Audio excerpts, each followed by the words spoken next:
Mimi nimeona besti yangu akisikamiwa.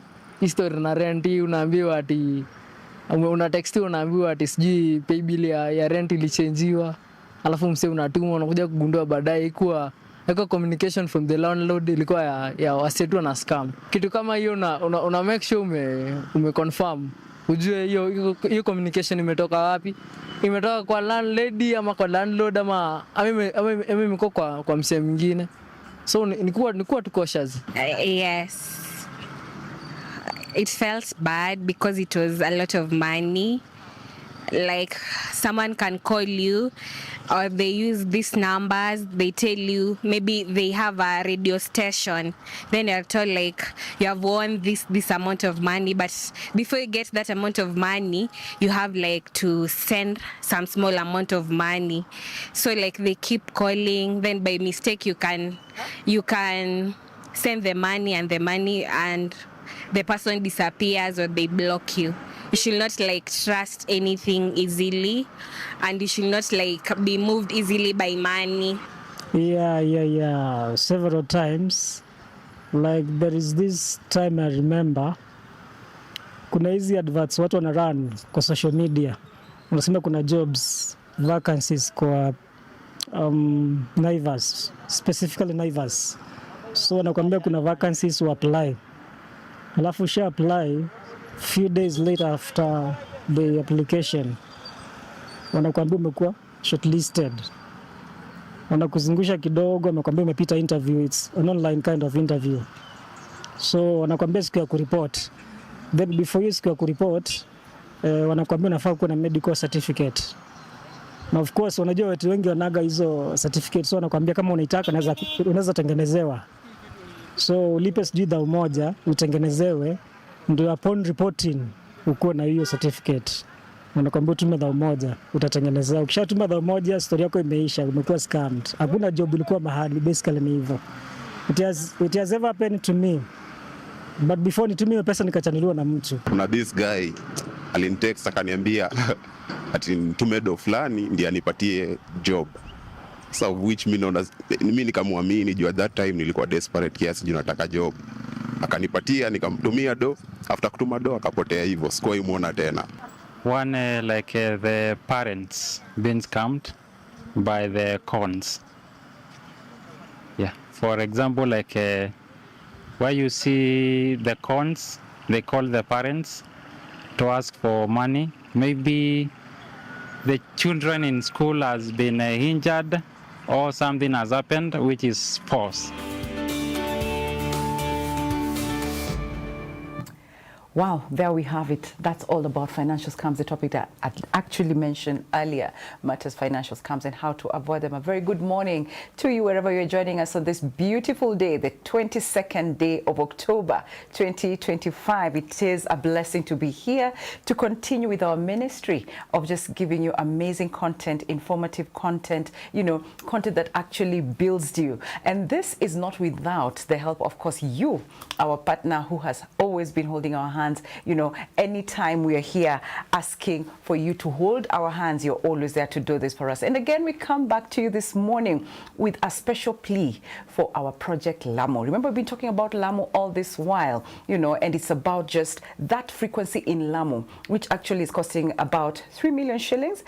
And what I can say is that is like, when you look at a garden is beautiful. A garden has beautiful flowers, beautiful trees and all that, but that's not without a lot of effort that the gardener or the owner of that particular garden makes. What am I talking about? I'm talking about plowing that garden, watering it, taking care of it, manure if need be. And for us, our manure to water our garden in Lamu is actually about just contributing, just giving that support, because our audience, they're already primed, they're ready to receive all this information, like what we're discussing today, scams, that's everywhere in the country. Everybody in one point of their life, they've experienced this. So why don't we also, have our Lamu family as part of this particular knowledge, So help us to do that through our pay bill number 316 316, and the account name for this particular project is Lamu. So pay bill number 316 and the account number is Lamu. Let's touch lives there. Let's change lives there. And let's hear what the youths have to say. Let's hear their voices out here when it comes to matters parenting, finances, as well as relationship. My name is Sally Limo. I'm super excited to be joined by an amazing panel of ladies here, experts when it comes to matters finances. But before we get to the conversation, please plug in on 20316, our SMS line, 0786 316 316. That is our WhatsApp line, and get to be part of the conversation. If you've ever been scammed, conned, another word is conned, then send in your question. They're here to actually help you understand and know, and even just know that's a red flag when it comes to scamming. Karibuni. Ladies, good morning. Good morning. You both look very, very beautiful this morning. Thank So you. do you. Asante sana. Karibuni sana.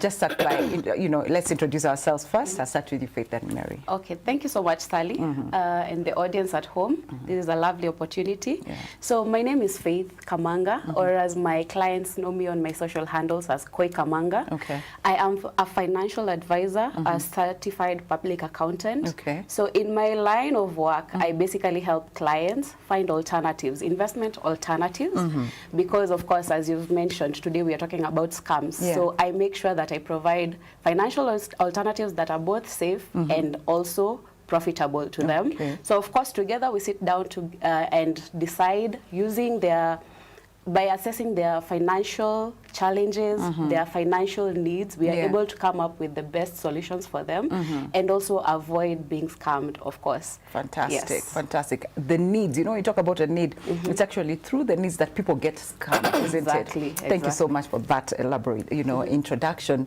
Mary, your turn. Hi, Sally. So my name is Mary. I am a financial advisor. Okay. So I help individuals align their finances to their goals. So as we continue with life, as we continue to make money, it's only part of the process. Okay. So what we do is we allow our clients to be able to align their finances to their goals. The art of telling your money where to go and for what purpose.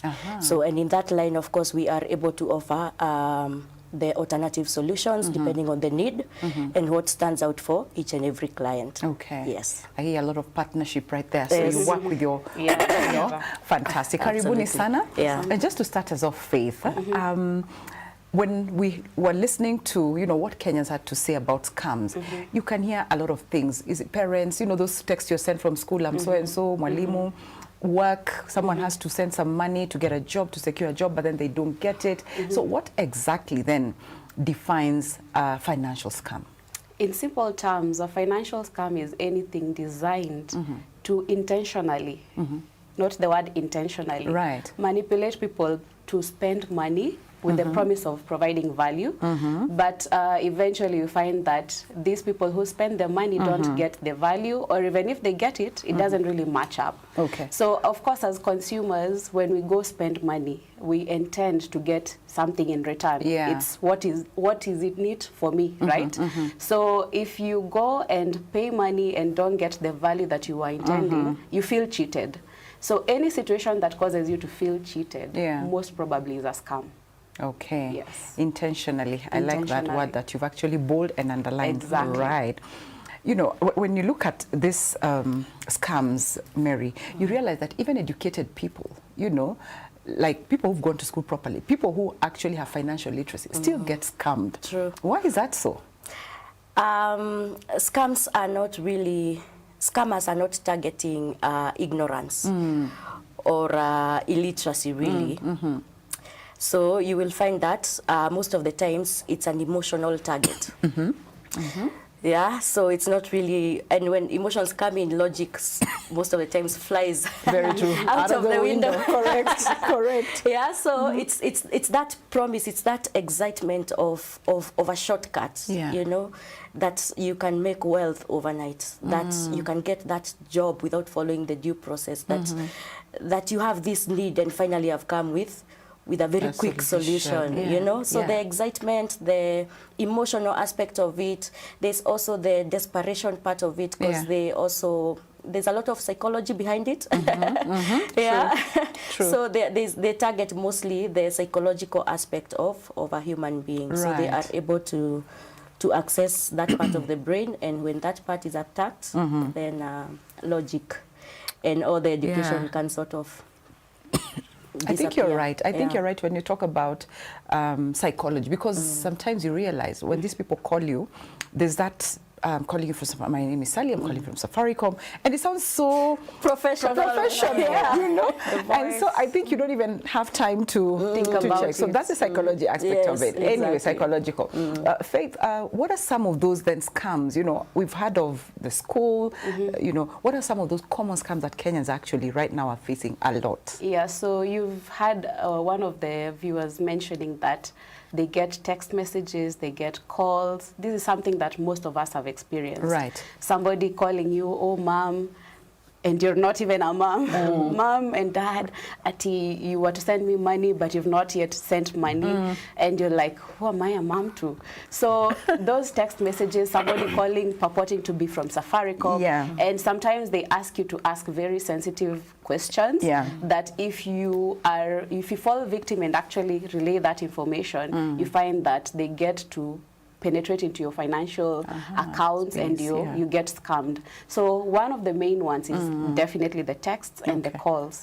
Of course, there are other things like you find pop-up investments. All of a sudden, something very hot in the market, and you're like, wow, everybody is rushing to get it. And you know, people have this fear of missing out, FOMO, right? Nobody wants to miss out from a good thing. So everybody is announcing, oh, I'm doing this, I'm doing that, and it's really lucrative.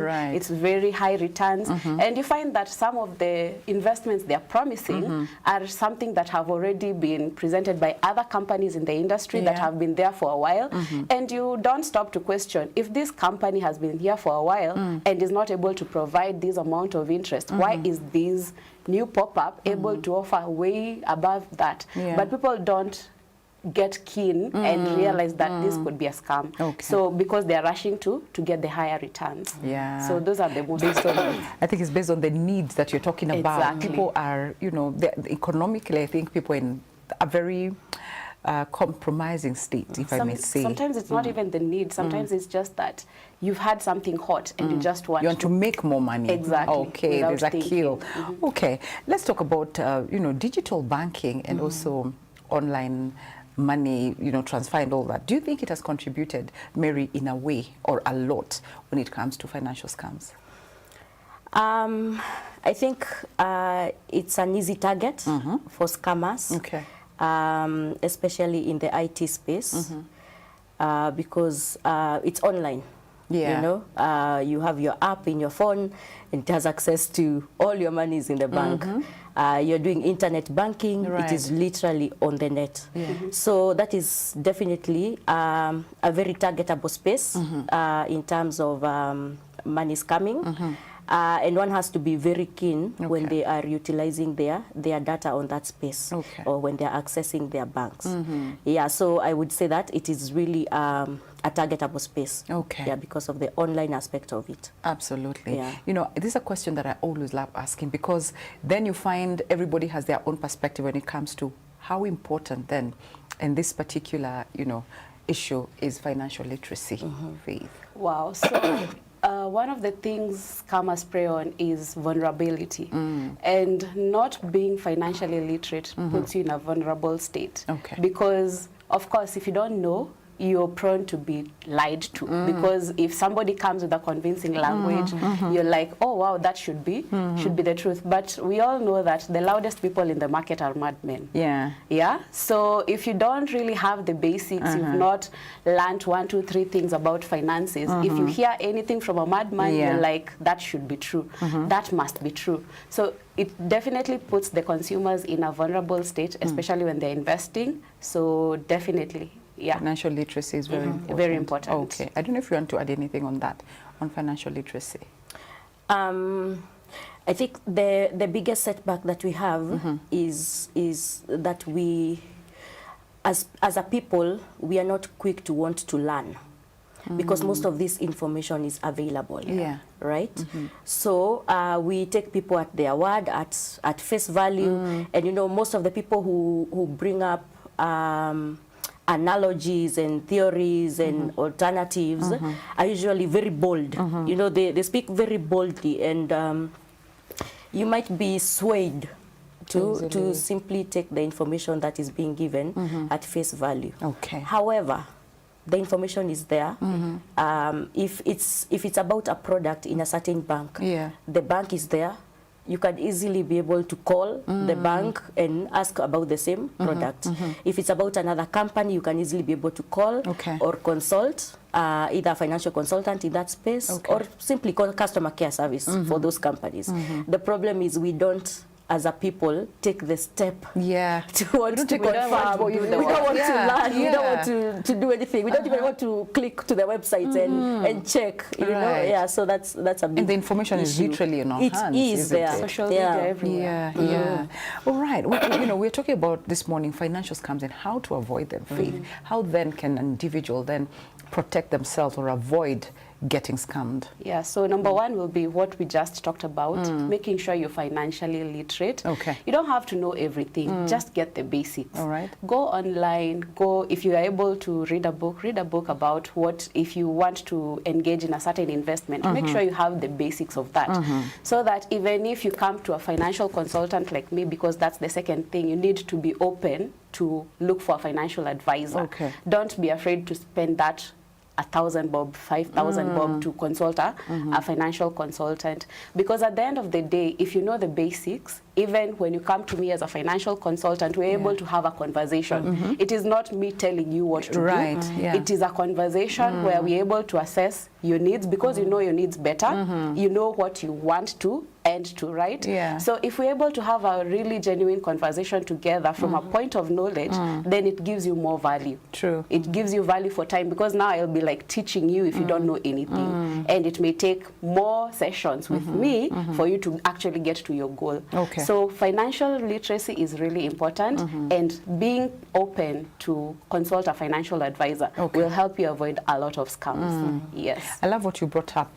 You know, when you talk about financial advisors, I think a lot of people assume you guys are just, so I go and pay how much and it's my own money. I can imagine. So probably, you know, that's a good point to just encourage people to come out and talk to experts like you to guide them on such issues. Let's talk about investment. How then do scams work when it comes to matters investment? The quick return, you know, what she was talking about, FOMO, you don't want to miss out. How do they work? So, like I said, it's a very emotional target. So one of the things that they are going to do is they are going to prompt you, double your money in a month. You know, so the idea of the 300K lying in the bank becoming 600,000 becomes very, you know, enticing, right? They also use prompts like, you've been selected. Ama, don't miss out. You know, something that is creating urgency. Like it's a now thing. This deal is a now thing. Yes, you know. They are also very keen to make some of those things work. This has been visible, like in the Ponzi schemes that have come up and fallen, The question is how every single time there are clients or people who are actually on board every single time, even if they pop up and go, and go with people's money. And these stories are out there. But even if another Ponzi scheme came up today, there's still people who will fall victim. So why? Because they ensure that the first few people actually get those returns. You know, so if I will double your money, then I will do that for the first few times. You know, you risk with 1,000 bob, you risk with 5,000 bob. And then eventually you will start risking with the 200K and referring to your friends and referring to your family, you know. So it's a referral system. So eventually, by the time this scam goes down, it has accepted more money than initially. But it looks like it's working at first. So that's also another one of the strategies that they use. The other strategy that they use is affiliate themselves with known brands. You know, credible brands. Yeah. We work with these. We are in conjunction. We are in partnership with this and this company.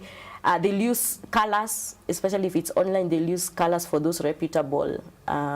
It's a very psychological target. You know? Is indeed. Yeah, because the branding will be affiliated to before that they even big speak to you. Before they even speak to you, they are already doing it in your mind. So it takes you to be very keen. Okay. Because some of those, especially online pop-ups, they pop up when you're visiting, most likely those sites. Some of them are not afraid to use those companies' logos, you know. Yeah. So you would have to be very keen. I know. And then if it comes like a pop-up, some of them delay in terms of showing the exit, the X that you click to exit that window. So if you're not keen, you'll be impatient and just click on the link. And then the information now will just start flowing. So it's actually a target, the delay. The delay is a target. It's a strategy. It's a strategy, rather. Exactly. Yeah. Oh my goodness. Yeah, so we have to be very keen because scammers are not always like unknowledgeable people. Some of them are very brilliant. Smart. Yeah, so I've always thought that if scammers or people who do these illegal things would channel the same things to doing good things, we would be very far because they're very bright people. Yeah, and they work around the clock. Exactly. Yeah, so we have to be very keen. Yeah. You know, I've been a victim. In fact, it took me a very long time to actually confess that I've been scammed because people are like, Sally, you know how now. And I'm like, so the question I'm going to ask you is now, what groups of people really get easily scammed? Okay, I'm part of that group, so I don't know how you classify them, you know. So, of course, when we say vulnerable, there are people who are more vulnerable to scams, and probably the most vulnerable are maybe the elderly who may not be well conversant with digital spaces. They are not really keen to check out what do we call emerging trends. You know, if for the young people, we are always on social media, we are always here seeing what is happening. So the elderly who are not, because nowadays the elderly generation is really on social media and all that, but there's still a large chunk of them that are not aware of these things. So they're definitely vulnerable. And scammers know that these are people who have assets. These are people who've probably retired. They have pension money, so they're an easy target. And when you target them and actually fall on a prey, you get big wins. Yes. So other people who are very vulnerable, of course, you've gotten your new job, you're newly employed, you have money, and people are like, how about you try this, how about you try this? People are there with all sorts of opinions on how you can spend your money because you're excited. And you know, also when you're excited, like Mary was saying, they are acting on your emotional aspects at that point. So when you're very excited, you've gotten a chunk of money, you might really sometimes make decisions without really thinking through because you have money. You have money, why not? Yeah, and even when you're in desperate situations, like she said, you don't have a job, but you really need a job. You're very vulnerable to getting these scams, or somebody passed on, but now you got like a lump sum amount of maybe their pension or their inheritance. Scammers are really smart, so they know who to target. Yes, definitely. You've seen those text messages of Amin Wajir and you know, those kind of things. You're talking about text messages.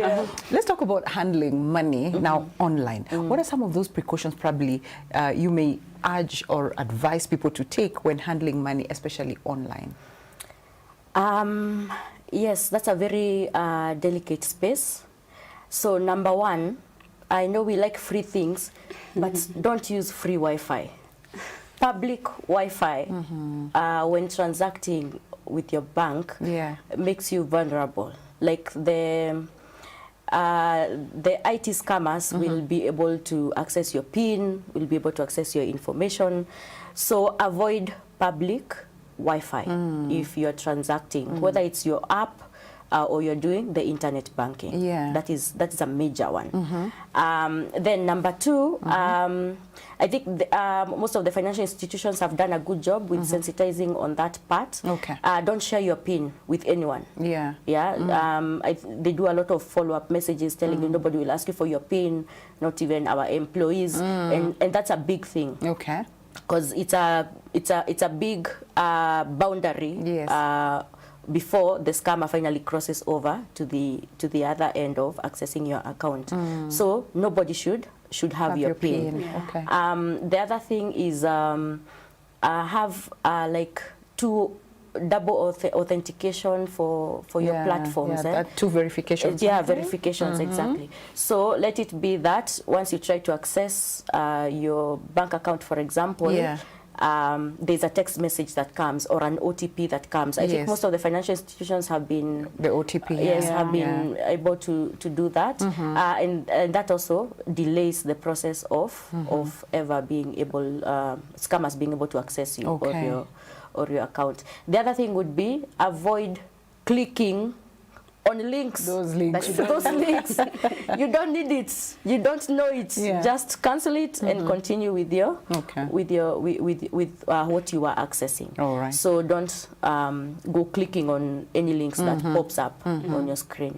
Wow. Yeah. You know, personally, I'm also learning a lot this morning. I'm just like, okay. Yeah, because most of us, like I've said, my own personal experience, I've been scammed before, you know, and you know, dear listener and viewer, wherever you are, this is a very important topic, really, because just at the slightest second, you can be scammed. So it is important that you take your pen and paper, you know, your iPad, sit down and take notes when it comes to matters scam, because right here is where you're getting, as I always say, free consultancy. You hear, actually they charge quite some amount, not too expensive, affordable, but you're getting it here for free at Family TV, Family Matters Show. So why then don't we also include our brothers and sisters again from Lamu? Let's make them be part of this family that is learning a lot on matters finances, parenting, relationship. Let's make them a better people this morning by contributing to pay bill number 316 and the account name shall be Lamu for this particular project. Let's take a very short break, but we'll be right back after the break.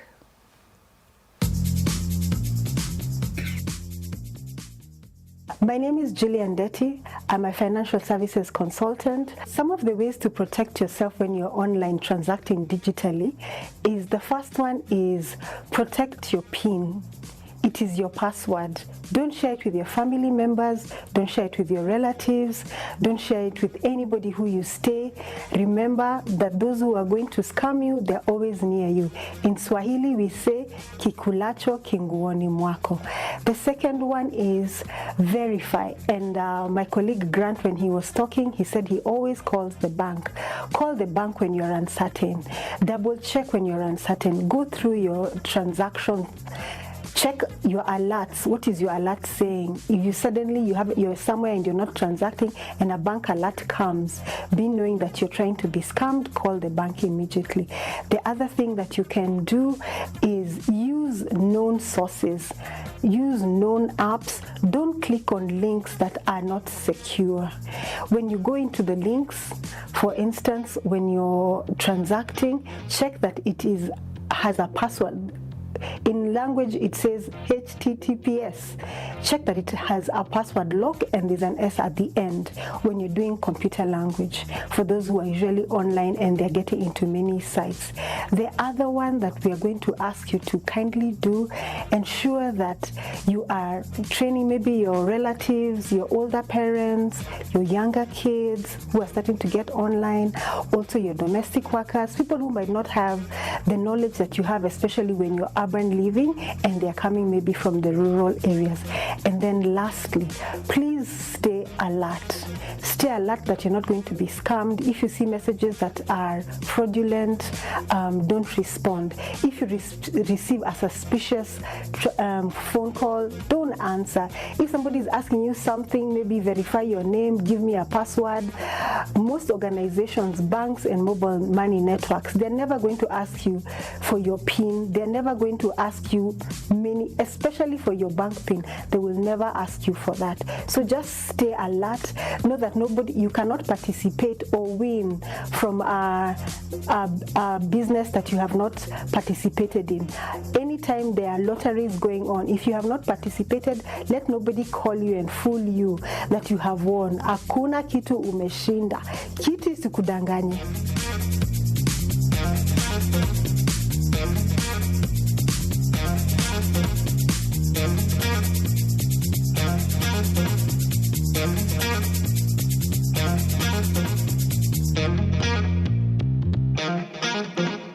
We live in a time where hearts are hurting, when pain hides behind smiles, anger and bitterness quietly take root, and unforgiveness weighs heavily on many. This month, it's time to let go and let God, to release every burden and find peace again. Join us for Family Praise and Prayer, beginning 31st October 2025 at 7 p.m. across our family media platforms. Share your prayer request on 20316 and let's praise and pray. Wow. There we have it on Family Praise and Prayer this coming Friday, the 30th, rather the last Friday of the month of October, 31st of October, 7 to 8:30 p.m. We'll be having an amazing time in the presence of God. Let's go and let God is what will be the theme on that day. So they say we'll be releasing every burden on that day. So remember to join us on the 31st day of October on a Friday in the evening, and we'll be having an amazing time. Come, let's dance and praise the Lord in his presence. Amazing conversation going on right here on Matters Finances. We're talking about financial scams as well as how to avoid them. Great tips from these amazing ladies, and also from Ndeti, who actually during the break was talking to us about exactly what Mary was saying here. The clicking on those, links. You just see a link and there you rush, not so that you don't miss out. It's called FOMO, fear of missing out. But before we go back to the conversation, let's hear what Kenyans, our viewers, and have to say about this. So someone says it's becoming, don't forget dating scams, it's becoming rampant. Thank you for this. This actually should be on Relationship Thursday, that relationship clinic rather on Thursdays. That's an amazing topic. Thank you for that. Then someone says, good morning family, and thank you for your wonderful programs. My friend has been trying to make me invest in a crypto product. She says it was introduced in Kenya by an SDA leader. She says they use an app that cannot be hacked. You put in 40K and bring in 3 people, then your money starts to grow. That was started in 1917. How do I get to know if this is a scam, Faith? Wow. So we talked about there's a strategy that scammers use, and once I read that, there's a way I can kind of pinpoint that you enter, then introduce other three people, like level marketing kind of thing. Like sometimes I feel like that's a script that is being used. So from that's why we need to actually involve a financial advisor before. Of course, sometimes you find that it may be true. We can't really write it off. But who's giving this information? An SDA elder. Yes. What is an SDA elder doing, advising you on investments? Is this person an expert in terms of financial advice? So these are the questions you really need to ask yourself. Who's giving you this information? Do they have a point of knowledge where they can actually advise you on this? And even if they can, then go seek a second opinion from a consultant who is really in the market and you know them, they do this. So, and get to know these cues. Okay. Introduce 3 more people. Yeah. And when you put in 40K, I don't know, this happens. Get to, you should be very alert to get those cues of scamming. Been there. Anyway, Martin Dongo says, good morning. And I remember the greatest scam that happened to Kenyans when people reared quails and piled up eggs. That was nothing. Mary, if you may want to take on, what Martin has just, the feedback he's given us this morning. Is that a scam, the quail thing? Do you think it was a scam? No, I don't think the quail thing was a scam. I think the quail thing is more of a demand supply economical sort of thing, where your neighbor has farmed, say, mushrooms. Mushrooms have been doing that sort of thing.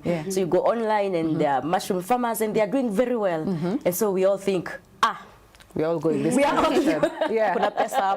There's money in mushrooms, and then we all just flock in. And you know, it's a demand and supply sort of thing, because you are the one who's going to farm the quails. You took your eggs to the market. They just didn't have a market to go to, because we have all the same product. We are all selling the same product. So I think that was a demand, supply, and market saturation sort of thing. Yeah, probably, Martin, if you have a personal experience, you can share it with us how you're scammed.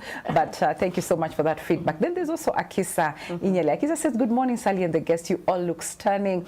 Thank you very much, Akisa. I have been heavily scammed, even after thinking that I was financially literate then. I had been reading the book, The Richest Man in Babylon, a very good book, and it explained how scams work, but I still fell a victim. And true, it's all emotional. I'm not yet recovered. What mindset then, you know, should I have when evaluating my money-making opportunities? Thank you for such an insightful topic. Mindset. Okay, so like Mary mentioned earlier, scammers are really smart. You think that you've learned everything you need to learn. You, like Sally, you fall and prey. It's not that you're not smart. It's just that the hacker always finds an edge over this person. They find what is your pinning point, and they are able to prey on that. So the mindset that maybe you need to really have, I'm glad that she's reading the book, the book. I love it. It has really good insights. So that's a first step. I don't know if she consulted a financial consultant before she made this investment, because sometimes when we read books, it is not everything. You still can't rely on your own knowledge. Like I said, when you come to me as a financial advisor, we're able to share. You've already read the book, you have some basics. Now come, let's consult and see, is this really the right direction to go? So be in the mindset of still, you don't know it all yet, even if you've read this book. Be in the mindset of you would want to learn more. Come, let's discuss. And also, don't be a person who is like, I want this fast. This fast. So if I have the money right now, I want to invest now. Take your time. Be patient with your process. Be patient so that you are sure by the time you're making this decision, you've actually made the right one. Yes. You know, when you had talked about the phishing messages, those, you know, those push forwarded messages from even, you know, financial institutions like banks, right? Do you think then banks can be or should be held accountable when messages come from, you know, a message like we talked about the elderly who are actually the most vulnerable groups? Then do you think banks should be held accountable in such situations or financial institutions? It's a tricky situation. So let's look at it this way. If the scamming is coming from, let's say, a system error on their end, then they are liable. However, if you went clicking on links or on following up on messages, you know, because most of these scamming messages, it can come bearing the name of that institution, but the sender, the contact that actually sends the message is a different contact. So when it happens on your end, there's only so much that we can do, because it's a teachable moment. However, the institutions are supposed to sensitize their members. They are supposed to ensure their members are kept, the information is keeps flowing to them. So like what they do, the follow-up messages, I don't know if it's all the institutions that do that or it's just the one that I'm using. So every time we do a transaction, they do a follow-up message telling you, never share your PIN, we will never ask you for personal information, we will never ask you, our official contact number will always be, you know, that clarifies things.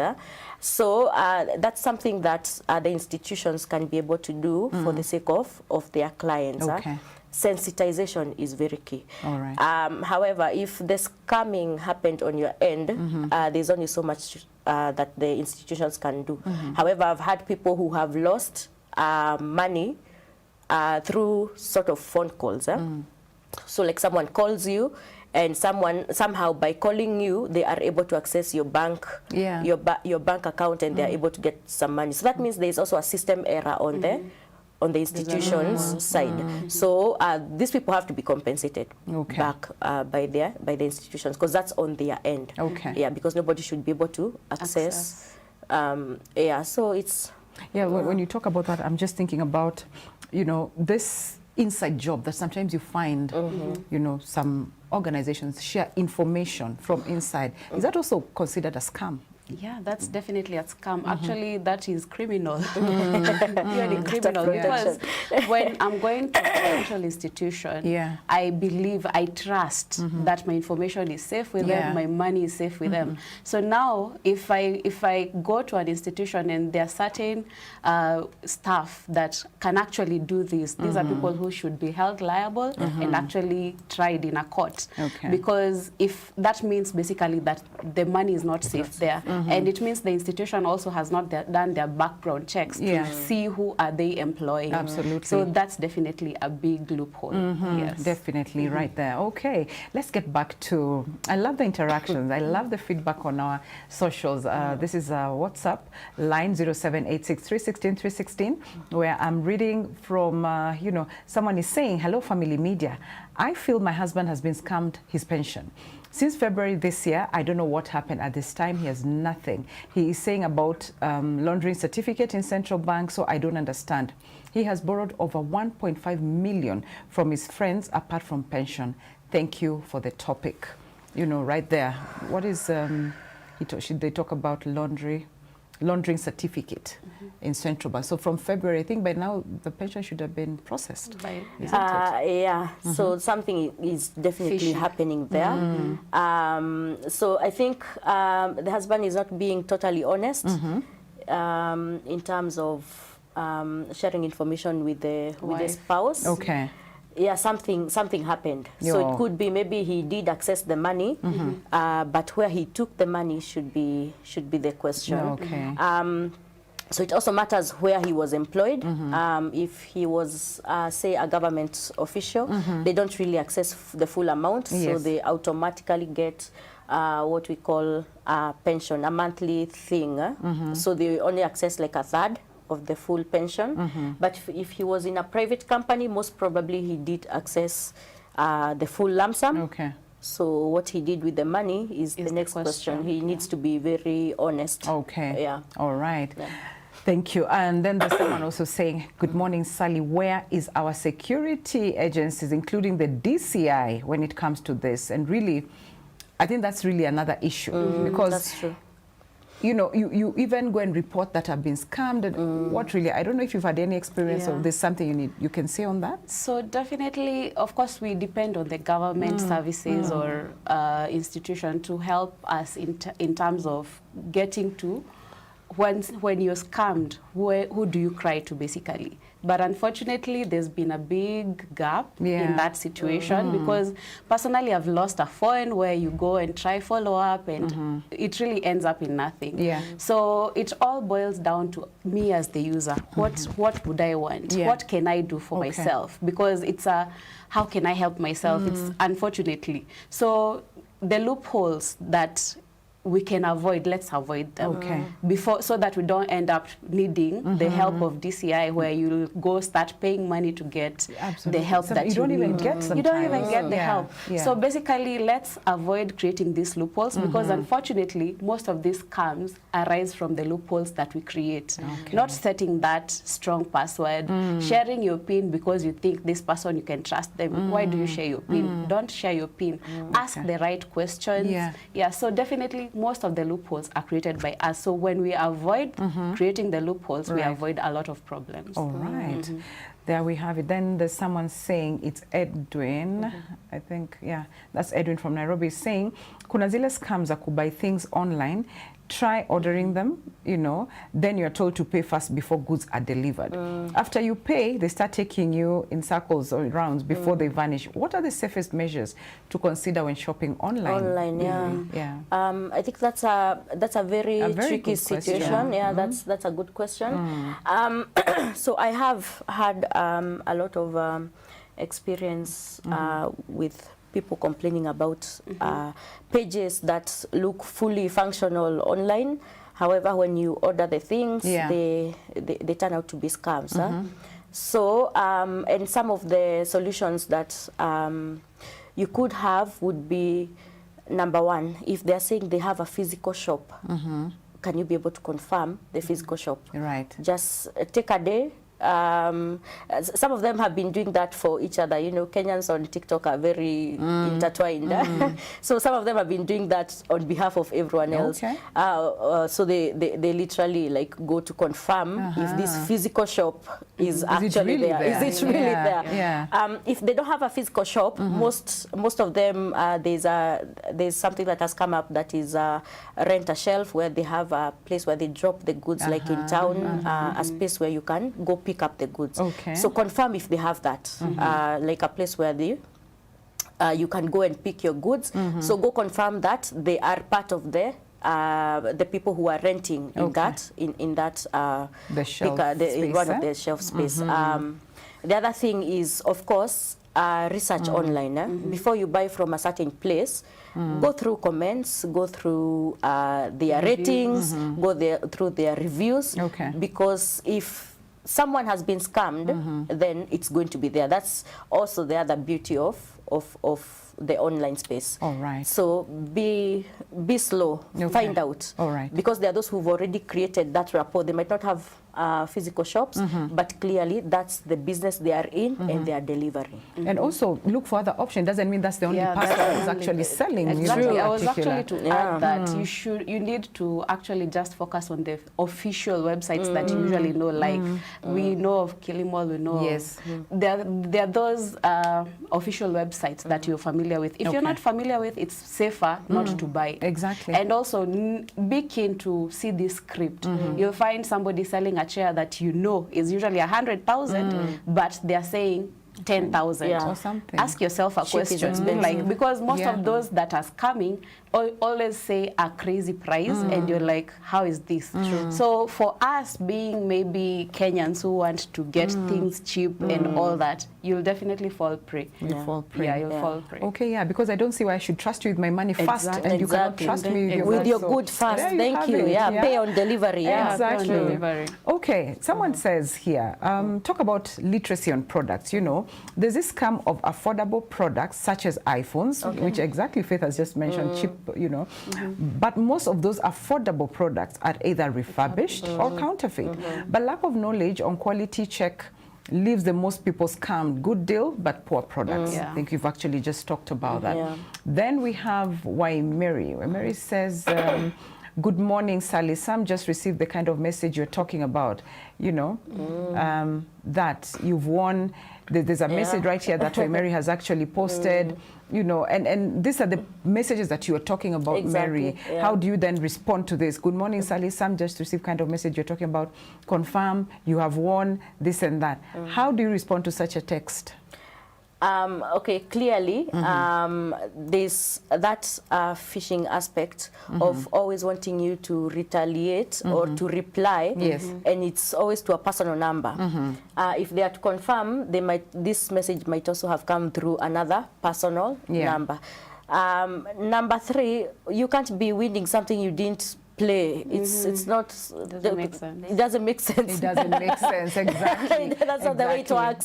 So, but those are the catchy phrases they use. Okay. Yeah, you've been selected. You've won. You've never even tried playing. You've never like you're even saying. tried. Yeah. Let me get a very quick, you know, feedback almost towards the end of the show because we're about to end it. Someone, Amos, says, good morning, Sally. How about buying something online and getting something entirely opposite? Very true. For example, you buy a suitcase for X amount and you get a toy delivery. Wow. Yeah. How do you handle that, by You've the way? been scammed. Just accept. Accept and move on. And accept and move on. Oh, and yeah. learn from it. Yeah. And of course, we also need to go the extra mile Yeah. and report so that the next buyer, you help the next buyer not be scammed. Please tell your friends. Yeah, tell your friends that this is not a good place to shop Yeah. Because that's I wanted to say, so what is the importance even of just openly talking about being scammed? Is it important? Briefly, because we're just about to, you know, wrap it up. Yeah. Yeah, it's sad because it comes, like you said, for you took a while before you could actually share. Talk about it. Yeah, I was embarrassed. there's some there's some sort of stigma that comes with it, but we need to be able to speak about it openly because we help each other. Yeah. Like I've been through it. There's no need for 10 of my friends to go through it. Yeah. And those 10 friends will warn another 10 friends. So let's speak about it, bearing in mind that scammers are not targeting you because you're not knowledgeable or because you're not smart. It is what it is. Okay. Yes. Yeah, and actually we also, I reported, you know, I reported it, and I got help for whatever. In God's grace, I got help. That's awesome. You know, so I'm one of those very lucky ones. Yes. And you know, Faith, you're saying something. Yeah, I was saying that as a community, we need to provide a safe environment for people to report. Once you start maybe laughing at this person who's been scammed, you're kind of creating not a safe space, and you don't know if you'll be the next victim of the same scam. So once we create a safe space, we are able to bring more people who are victims to talk about it, and we're able to avoid being scammed ourselves. Okay. Yeah. Your parting shot, Mary, as we wrap up. As a people, all we need to do is be open to research. Don't take hasty steps. Recognize the tactics of the enemy in this case, because then you'll be able to tell this one is trying to target this part of my brain or this part of my humanity. All right. In that aspect. And yes. your parting shot in 20 seconds. Yeah, we are here to help you. Consult us. Don't fall prey by not be willing to seek advice. All right. Be willing to seek our advice. We are here for you. And of course, if the deal is too good, think twice. Probably. Absolutely. Yes. I love that. When the deal is too good, think twice. And I can see someone, I think Mary responded to this lady's question on Matters Pension. She says, kindly give me your number and I will be able to share that. Yes. Asante sana for your time, ladies and gentlemen, wherever you're joining us from. Thank you so much for being part of this conversation, and we pray that you've learned or taken in tidbits, you know, and wisdom, wise words from these two amazing ladies. And even as we wrap up, I want to say thank you. And if you want to be part and parcel of this particular family, then you can do that by sending the word partner to 20316, SMS line 0786 316 316 is our WhatsApp line. Send the word partner. We'll be able to reach out to you and just guide you on how to be. And also, thank you so much to our partners as you continue supporting us and gifting us just to make sure that this ministry keeps going forward and impacting and also changing lives. You can also send your contribution to paybill number 316 and account name shall be your telephone number. We also have our cooperative bank account, and you can send in your gift as well on our cooperative bank account on 0111 011 3600 799100. That is our account number for Cooperative Bank, and the account name is TBN Family Media. God bless you and keep you. See you again tomorrow on Matters Relationship. Bye for now.